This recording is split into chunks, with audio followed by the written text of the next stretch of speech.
थांब, हा व्हिडिओ पाहिल्याशिवाय पुढे जाऊ नकोस. फक्त 2 मिनिटात तुझं आयुष्य बदलणार आहे. आज जे ऐकशील ते तुझं नशीब बदलू शकतं.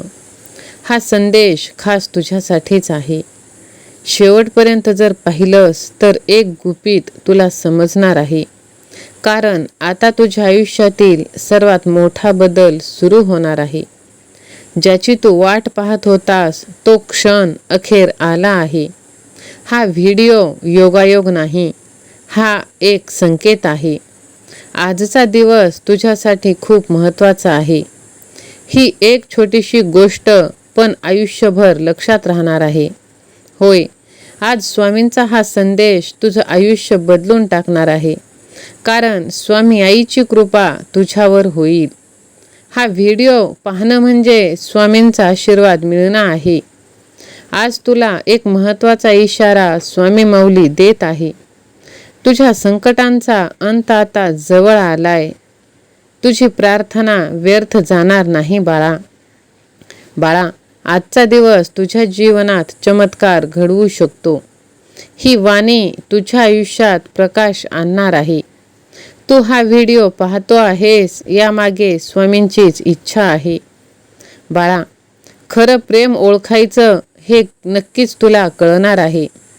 माझ्या लेकरा, तुला वाटतं तू एकटा आहेस, पण बाळा, तुझं कुटुंब हीच तुझी खरी संपत्ती आहे. घरातील शांतता टिकवण्यासाठी तुला हा संदेश ऐकावा लागेल. तुझ्या कुटुंबाला आनंदी ठेवायचं आहे, कुटुंबातील नाती मजबूत करायचं आहे, तर हा संदेश तू ऐक. घरात आनंद आणि समाधान येणार आहे. माझ्या लेकरा, कुटुंब एकत्र असेल तर कोणतंही संकट मोठं नसतं. होय बाळा, कुटुंबातील प्रेम टिकवण्यासाठी घर म्हणजे फक्त 4 भिंती नाहीत, ती एक भावना आहे. हा संदेश तुला शेवटपर्यंत ऐकावा लागेल बाळा. आता तुला यशस्वी होण्यापासून कोणीच अडवणार नाही. अपयश ही यशाची पहिली पायरी आहे बाळा. आता तुझं स्वप्न पूर्ण होणारच आहे. तुझा आजचा निर्णय उद्याचं भविष्य ठरवणार आहे बाळा. तू स्वतःवर विश्वास ठेवलं तर अशक्य काहीच नाही. भिवू नकोस, मी तुझ्या पाठीशी आहे. जर तुझं माझ्यावर विश्वास असेल तर श्री स्वामी समर्थ असे टाईप कर. व्हिडिओला लाईक करून चॅनलला सबस्क्राईब कर. माझ्या बाळा, आळस सोड आणि यशाकडे एक पाऊल टाक.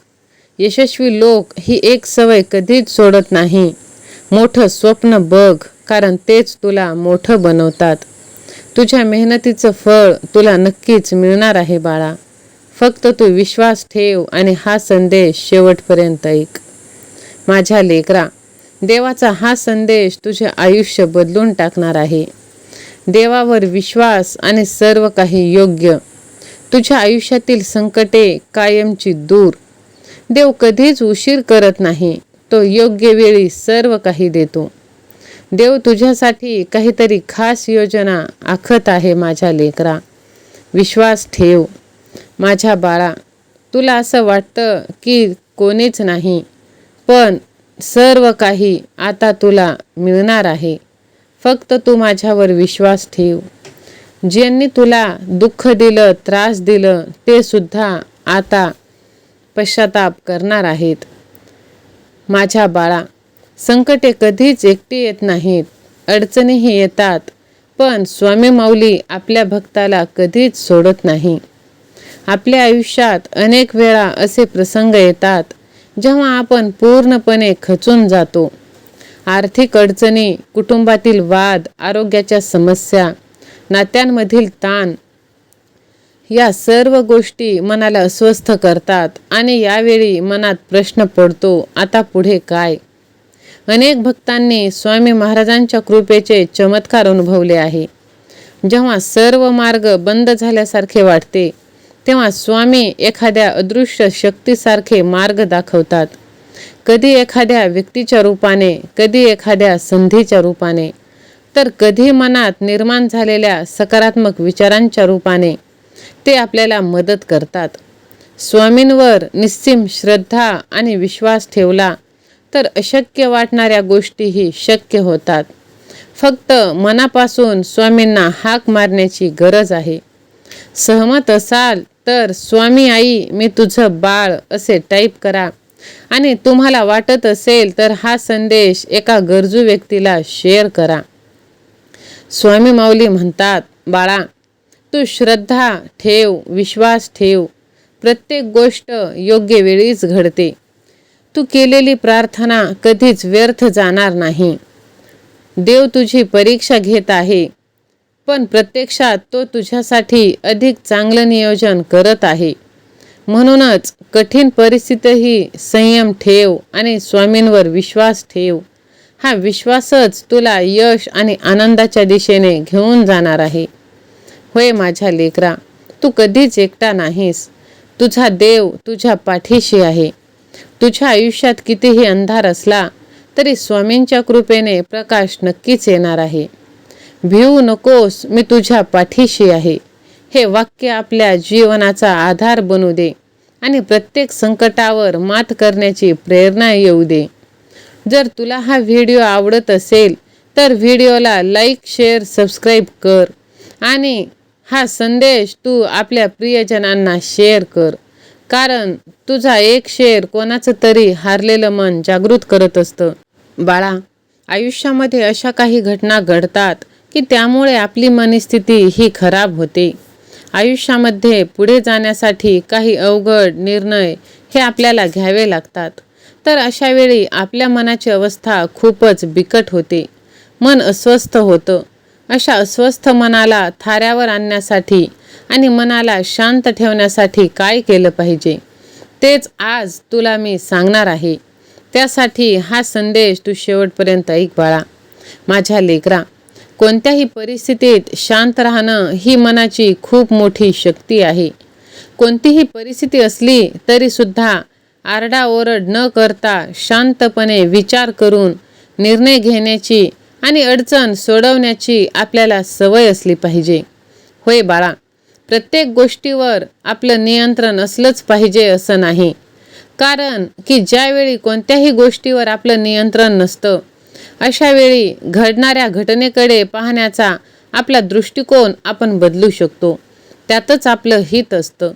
ज्या गोष्टीवर आपलं नियंत्रण नाही आणि आपण काहीही करू शकत नाही त्यावेळी अशा गोष्टींचा विचार करण्यात वेळ वाया घालवू नका. आहे ती परिस्थिती ॲक्सेप्ट करा, स्वीकार करा. आपल्या मनाची ताकद हीच आपली खरी ताकद असते. जर तुम्हाला आनंदी राहायचं असेल तर नेहमी इतरांपेक्षा वेगळा विचार तुम्ही केलाच पाहिजे. मानसिक ताणतणावांना तुम्ही कसे सामोरे जाता, आयुष्यातील अडचणी तुम्ही कशा सोडवता यावर तुमच्या मनाची ताकद कळते आणि तुम्ही आनंदी देखील राहू शकता. त्यासाठी नेहमी पॉझिटिव्ह राहा. आयुष्य म्हटलं की अडचणी येणारच आणि वाईट घटना घडणारच. अशा वेळी आपण सकारात्मक विचार करायला पाहिजे आणि वाईट गोष्टींमधून मार्ग काढण्याचा प्रयत्न केला पाहिजे. पॉझिटिव्ह विचार म्हणजे वाईट विचारांकडे दुर्लक्ष करा असा होत नाही, तर वाईट गोष्टींचा स्वीकार करून त्याच्यामधून बाहेर पडणं. भविष्यकाळ चांगला पाहिजे असेल तर जुन्या गोष्टीमध्ये अजिबात अडकून राहू नका. कारण बऱ्याचदा असं होतं की आपल्या मनाविरुद्ध एखादी घटना घडली की आपण स्वतःलाच त्रास करून घेतो, आदळापट करतो, मोठमोठ्याने आरडाओरड करतो आणि त्याचा मनस्ताप देखील करून घेतो. तुम्ही असं जर करत असाल तर पुढच्या वेळी एक गोष्ट कायम लक्षात ठेवा.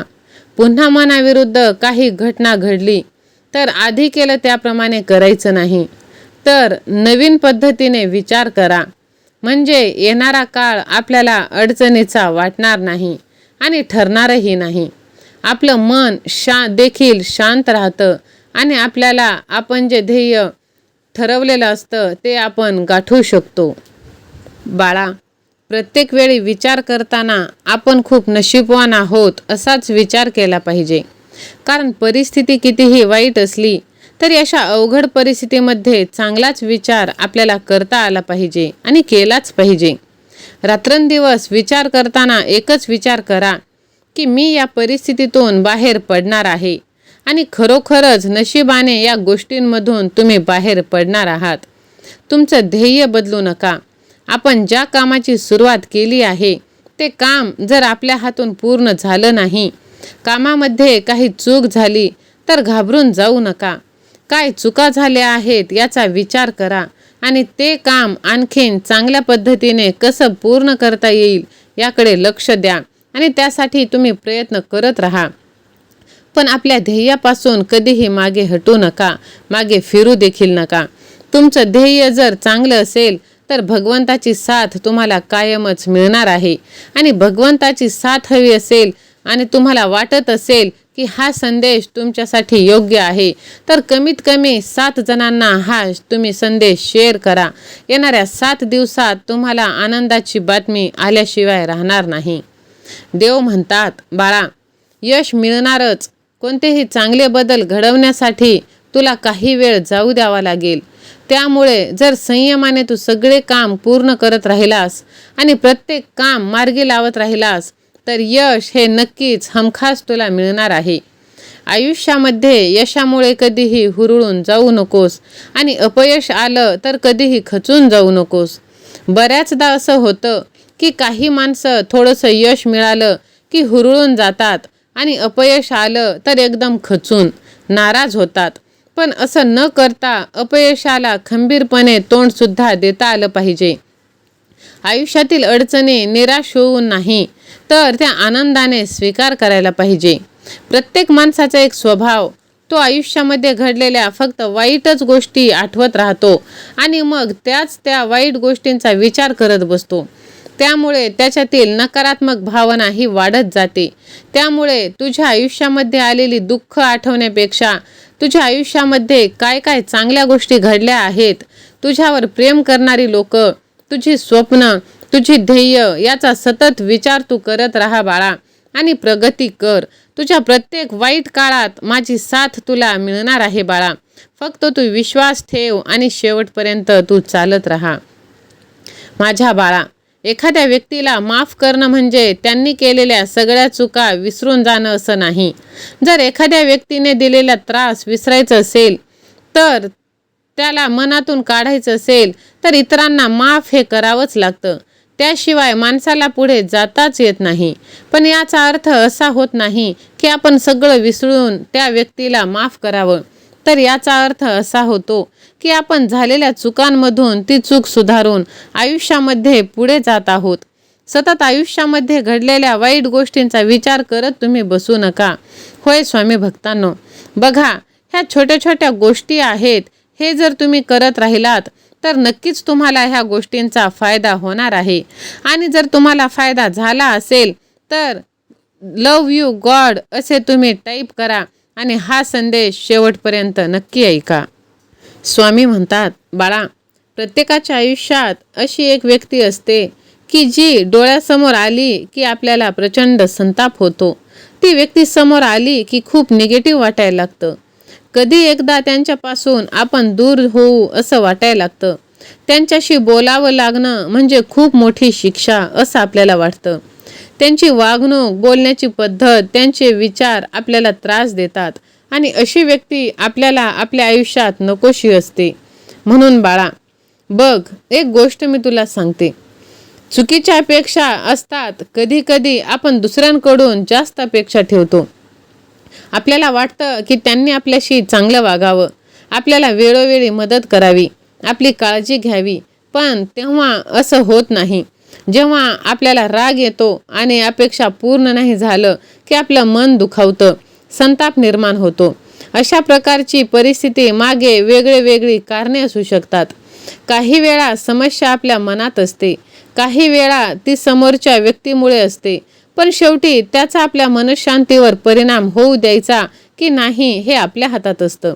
म्हणूनच शांत राहण्याचा आणि सकारात्मक दृष्टिकोन बाळगण्याचा प्रयत्न करा.